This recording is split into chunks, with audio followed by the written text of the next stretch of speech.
saya nyatakan dibuka dengan resmi. Sekian dan terima kasih. Wassalamualaikum warahmatullahi wabarakatuh.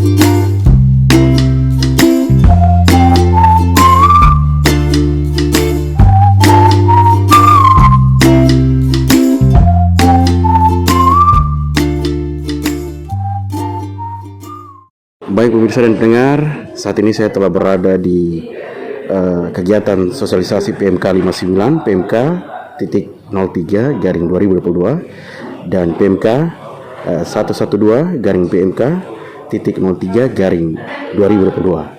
Dan saat ini saya telah bersama Pak Noval Nugroho selaku Kepala Seksi Pengawasan 3 KPP Pratama Merauke. Ya, Pak Novel, kita langsung ke pertanyaan pertama ya. Sebelum saya ke pertanyaan sosialisasi, saya mau tanya dulu terkait dengan tugas dan fungsi KPP Pratama Merauke. Terima kasih Pak Abbas. Memang KPP Pratama Merauke mempunyai tugas di samping melakukan pelayanan edukasi, Ya, pengawasan, dan juga penagihan dan penegakan hukum, Pak Abbas. iya, Nah, itu fungsi-fungsi itu dijalankan oleh KPP Pratama Merauke. iya, Salah satunya saya yang salah satu seksi pengawasan iya, mengawasi hak dan kewajiban dari wajib pajak, khususnya di wilayah Kabupaten Asmat ini. iya. Oke, kita ke sosialisasi ya Pak. Tolong dijabarkan terkait PMK 59 garing PMK 03 2022 dan PMK 112 garing PMK 03 garing 2022. Ya.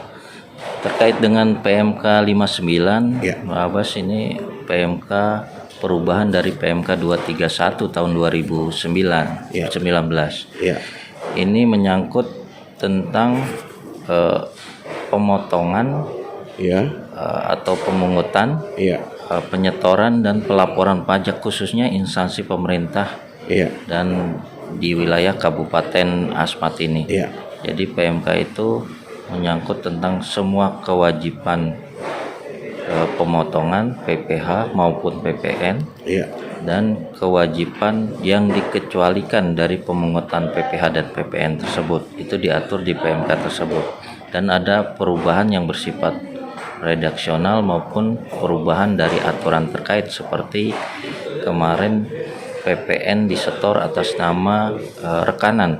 iya, Nah, berdasarkan PMK 59 ini, PPN disetor atas nama instansi pemerintah atau Iya. OPD terkait.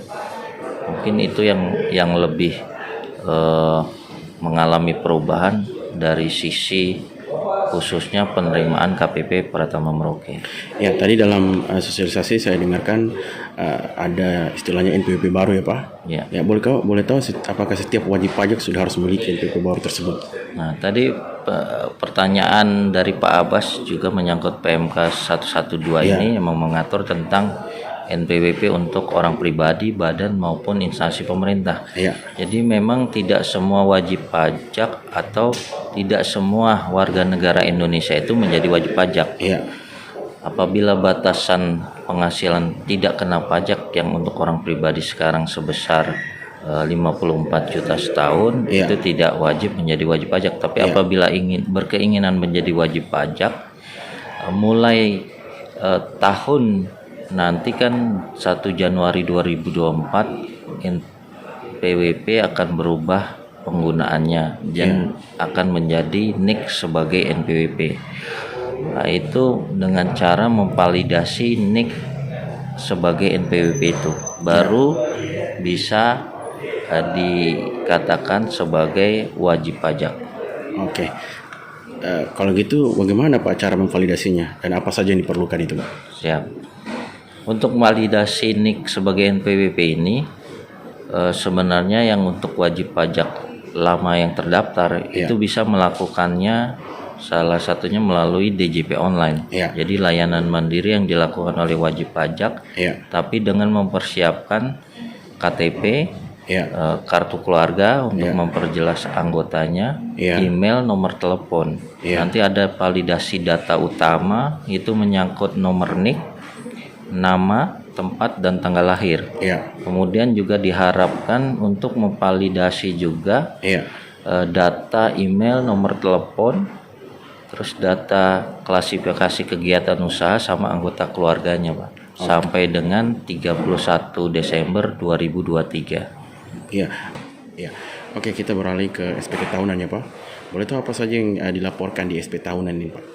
Nah, seperti biasanya SPT tahunan ini kan dilaporkan setiap setahun sekali. Untuk orang pribadi paling lambat 31 Maret 2023 untuk tahun pajak 2022. Untuk yang badan paling lambat 30 April 2023. Nah, ini yang perlu dilaporkan adalah semua, untuk yang orang pribadi adalah semua penghasilan yang diterima, kemudian harta, kemudian kewajiban sama anggota keluarga. Tapi mempersiapkan data-data mungkin yang dibutuhkan juga untuk mendukung itu. Data-data penghasilan atau data-data keluarga, data-data bukti potong maupun data-data utang ataupun harta. Pak PNS yang telah memiliki bukti potong, apakah harus melaporkan pajak sendiri atau melalui bendahara? Nah, sebenarnya kewajiban pelaporan SPT tahunan untuk wajib pajak orang pribadi itu dilakukan oleh wajib pajak orang pribadi itu sendiri, Pak Bas. Tidak dilakukan oleh bendahara. Mungkin bendahara hanya sifatnya membantu, memberikan bukti potong 1721A2 khususnya untuk ASN. Nah, nanti wajib pajak sendiri yang melaporkannya melalui sekarang DJP online dengan memasukkan NPWP atau NIK yang sudah tervalidasi, kata sandi maupun captcha untuk masuk ke login lapornya. Pak, ini saya dengar katanya lagi dibuka layanan di kantor BPKD Kabupaten Asmat di bidang pendapatannya, Pak. Layanan seperti apa dan dari jam berapa sampai jam berapa, Pak?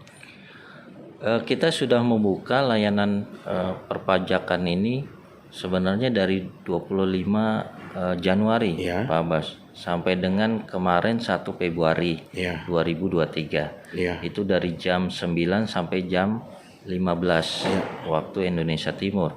Cuman kita tidak menutup kemungkinan apabila ada layanan di luar jam itu. Seperti kita layani juga di tempat kita menginap. Dan sekarang tanggal 2 Februari kita lakukan sosialisasi untuk lebih memantapkan pelayanan yang sudah dilakukan.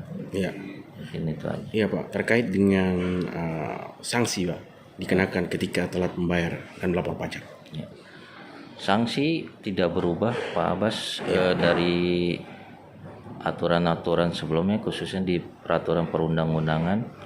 Sanksi untuk telat lapor untuk wajib pajak orang pribadi apabila telat lapor SPT tahunan itu sebesar 100.000. Sedangkan untuk wajib pajak badan sanksinya sebesar 1 juta rupiah. Jadi dimohon para wajib pajak untuk melakukan pelaporan SPT tahunan secara tepat waktu. Untuk wajib pajak orang pribadi paling lambat 31 Maret tahun berikutnya. Untuk wajib pajak badan paling lambat 30 April tahun pajak berikutnya. Ya, ini Pak, terkait dengan kita di Pak Asmat ya. Kita punya wajib pajak juga sudah banyak. Dan kita juga kalau mau melapor kita harus ke Merauke lagi. Apakah mungkin nanti ke depan ada kebijakan untuk membuka kantor cabang atau seperti apa begitu, Pak? Nah, ini terkait dengan kantor pajak di Kabupaten Asmat, memang sampai sekarang belum ada peraturan atau reorganisasi terkait dengan adanya kantor pajak di Kabupaten Asmat. Mungkin terkait dengan perkembangan menjadi Provinsi Papua Selatan, mungkin ada wacana, cuman kita sambil menunggu aturan terkait. Mungkin kita bantu dengan mendirikan pos pelayanan seperti hari ini, Pak Bas. Pak. Kita memang tidak bisa setiap minggu, setiap bulan, tapi kita sempatkan setahun mungkin 2 atau 3 kali kita bisa berkunjung untuk melakukan pelayanan, entah itu pelayanan konsultasi, lapor SPT, Kevin, atau yang sekarang lagi terkait dengan pemutahiran data NIK menjadi NPWP. Harapan Pak terhadap wajib pajak di Kabupaten Asmat. Nah, ini harapan kita terkait dengan wajib pajak di Kabupaten Asmat, mungkin bisa melaporkan usahanya sesuai dengan keadaan yang sebenarnya. Ya. Tidak perlu takut, tidak perlu khawatir. Kita apabila mengalami kesulitan dalam pelaporan, kita bisa melakukan edukasi maupun konsultasi. Ya. Cuman memang konsultasi atau edukasi yang kita berikan mungkin tidak bisa secara langsung, tapi akan kita coba lakukan melalui saluran komunikasi lainnya.